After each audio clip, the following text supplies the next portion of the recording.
ڈال دیا کہ میں بہت باشعور ہوں. رائے مشورت کے حساب سے ہمیں کچھ نہیں کرنا. ہر چیز کو آ کر اسٹینڈرڈ پر پرکھیں. ہر چیز کا ایک اسٹینڈرڈ ہوتا ہے نا, ہر چیز کو آ کر ایک اسٹینڈرڈ پر پرکھیں. شعور کے لیے بھی خداوند تعالیٰ نے ایک اسٹینڈرڈ مقرر کیا ہے. آئے اپنے شعور کو نہج البلاغہ پہ پرکھیں, اگر وہاں کامیاب ہے تو کامیاب ہے. آئے اپنے شعور کو قرآن مجید پر پرکھیں, اگر وہاں کامیاب ہے تو آپ کامیاب ہیں. اب یہ کہ اگر انسان لاشعور ہو, اس میں اگر شعور نہ ہو تو اس سے بہت ساری غلطیاں سرزد ہوتی ہیں, جس میں سے کچھ مثالیں میں آپ کی خدمت میں پیش کروں گی. ایک خاتون کو لے لیجیے, تعلیم یافتہ خاتون ہے, working class, non working class, جو بھی ہم مان لیں. یہ جب اٹھتی ہے صبح میں, جب اپنے آفس جاتی ہے, اپنی سہیلی کے گھر پہ جاتی ہے, شروع ہو جاتی, کیا ہوا میرے سسر نے یہ کیا, میری ساس نے یہ کیا, میرے شوہر تو پہلے دن سے ہی خوب. یہ در حقیقت کیا کر رہی ہے؟ یہ اپنے آپ کو رسوا کر رہی ہے, اپنے آپ کو ذلیل کر رہی ہے, اپنے گھر کے رازوں کو فاش کر رہی ہے. تعلیم یافتہ ہے لیکن شعور نہیں ہے, تو اسے لگتا ہے میں نے ایک کارنامے کو انجام دیا. امام خمینی رحمۃ اللہ علیہ نے جب کہا کہ میں انقلاب اسلامی برپا کر کے رہوں گا, خوب یہ کہو تنہا انسان ہے اتنا بڑا دعویٰ کر رہا ہے. شاہ کے لوگ آگے بڑھے, کہا ٹھیک ہے مان لیتے ہیں, آپ کیا کر رہے ہیں, انقلاب اسلامی آپ برپا کریں گے, لیکن یہ بتائیے آپ کی فوج کہاں ہے, آپ کا لشکر کہاں ہے, آپ کا اسلحہ کہاں ہے؟ امام خمینی نے جواب دیا کہ میری فوج اور میرا لشکر اپنی ماؤں کے دامن میں تربیت حاصل کر رہے ہیں.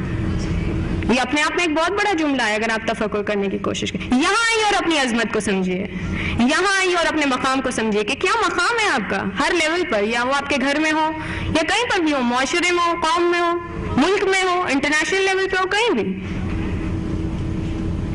اور وہی ہوا 15-20 سال کے بعد, وہی جنریشن اٹھا اور انقلاب اسلامی برپا ہوا.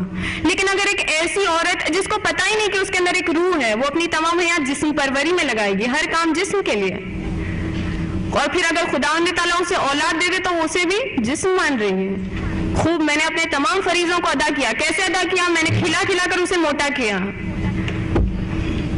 لیکن مجھے یہ نہیں معلوم کہ اس کے اندر کی جو فطرت ہے اسے مجھے پروان چڑھانا ہے. مجھے یہ نہیں معلوم کہ اس کے اندر ایک روح ہے جس کی مجھے تربیت کرنی ہے. یہ لاشعوری کے نتیجے ہے. قرآن مجید میں خداوند تعالیٰ فرما رہا ہے کہ بنی اسرائیل کی قوم تعلیم یافتہ قوم ہے, لیکن پھر بھی غلط کاموں کو انجام دیتی ہے. خوب کیوں؟ کہا آخر میں لا یشعرون, ان میں شعور نہیں ہے, شعور موجود نہیں ہے, اور اس لیے غلط کاموں کو انجام دیتی ہے. خوب ایک انسان جس میں شعور نہ ہو, اس انسان کو ہم کیا کہیں گے؟ اس انسان کو ہم احمق کہیں گے. احمق کا مطلب بے وقوف انسان. بے وقوفوں کے شر سے انبیاء نے پناہ مانگی, اولیاء نے پناہ مانگی, ائمہ نے پناہ مانگی. بے وقوف انسانوں کے بارے میں ان سے مشورت نہ لو, ان کے ساتھ دوستی نہ کرو, ان کے درمیان میں نہ بیٹھو, ان کے ساتھ رشتہ نہ کرو. خوب یہاں پہ بھی کیا ہوتا ہے, دین آ کے ایک معیار رکھتا ہے, کلچر آ کے ایک معیار رکھتا ہے. کلچر آ کے کیا معیار رکھتا ہے؟ کہتا ہے اگر لڑکی یا لڑکے کو بیاہنا چاہتے ہو تو جاؤ دیکھو بینک بیلنس کتنا ہے, کتنے بنگلے ہیں, کتنی گاڑیاں ہیں, کتنا حسین اور خوبصورت ہے, کتنی آبائی دولت ہے اس کے پاس موجود ہے. آپ کو آئیے دیکھیے دین کیا کہتا ہے. دین کہتا ہے جائیے دیکھیے کہ اس انسان میں کتنا شعور ہے, جائیے دیکھیے یہ انسان کتنا دیندار ہے. لیکن جب ہم دین کی معیار کو ہٹا کر کلچر کی معیار پر اپنے بچوں کو بیاہتے ہیں, پھر پچھتاتے ہیں, پھر روتے ہیں. کیا ہوا؟ قسمت پھوٹ گئی. کیا ہوا؟ جادو ٹونا ہو گیا. کیا ہوا؟ تعویذ پلیتے ہو گئے.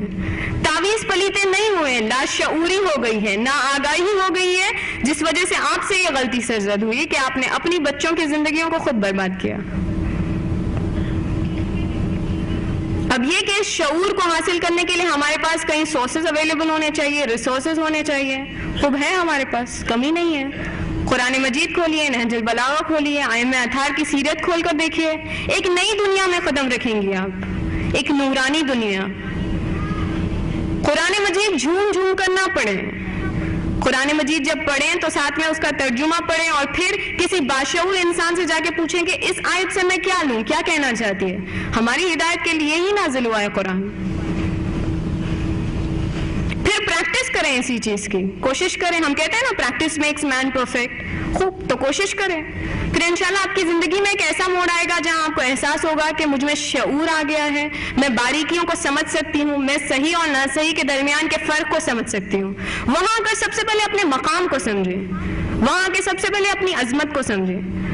پھر اول کام یہ کہ ذمہ داریوں کو سمجھیں اور نبھائیں, پھر آ کر حقوق طلبی کریں. یہ نہیں کہ پہلے سے حقوق طلبی کا ہم لوگ نعرہ لگا چکے. میں نے کہا کہ اگر ذمہ داریوں کو ادا کیے بنا آپ حق کے نام پر یا آزادی کے نام پر کچھ طلب کرتے ہیں تو وہ صدقہ و خیرات ہے. انشاءاللہ اس امید کے ساتھ کہ خداوند تعالیٰ ہمیں توفیق دے کہ ہم ایک ایسی نسل کو پرورش دے سکیں جسے اسلام پر قربان کر سکیں. انشاءاللہ ہمیں خداوند تعالیٰ شعور دے تاکہ ہم دین حقیقی کو پہچان سکیں. والسلام علیکم ورحمۃ اللہ.